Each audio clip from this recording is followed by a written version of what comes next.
Okay, so what we've been doing today is identifying how we and Ben Underwood can determine the direction sounds are coming from.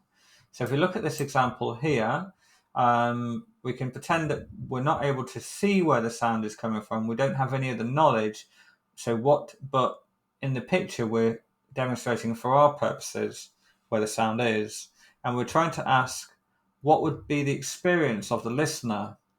Well, the left ear would hear the sound first because it's nearest, and the right ear would hear the sound shortly afterwards. The left ear would also hear a louder sound compared with the right ear.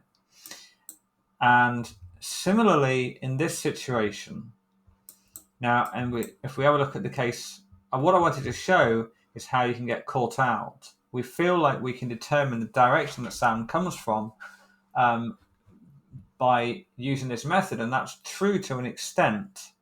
But it's easy to see in these two examples where the sound is directly in front of us or directly behind us. When it's directly in front of us, the sound, both ear hears the sound at the same volume, and the sound reaches both ears at the same time.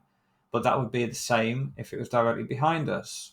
And so, because that's the only information that we have, then having a sound directly in front of us or directly behind us would be experienced in exactly the same way.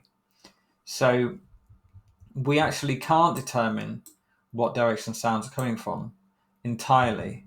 We would need extra information. A lot of the time when we make a guess of where sounds are coming from, we usually get it right, but that's because there are other things, other bits of information that helps us to identify whether it's more likely to be in front of us, or more likely to be behind us. And in the same in this case, is it more likely to be up there, or is it more likely to be down here? Um, for example, we might know that the object we're listening out for is definitely in front of us. We just don't know whereabouts it is in front of us. And from there, we can work out a rough direction. So so that's what I would like to look at next is kind of expand on this topic and also try to identify, can we determine if a sound is close to us or far away from us? Not just to do with the length of time it takes to get to the ears, but is there another way comparing the experience of either ear? So that's what we're going to be looking at next.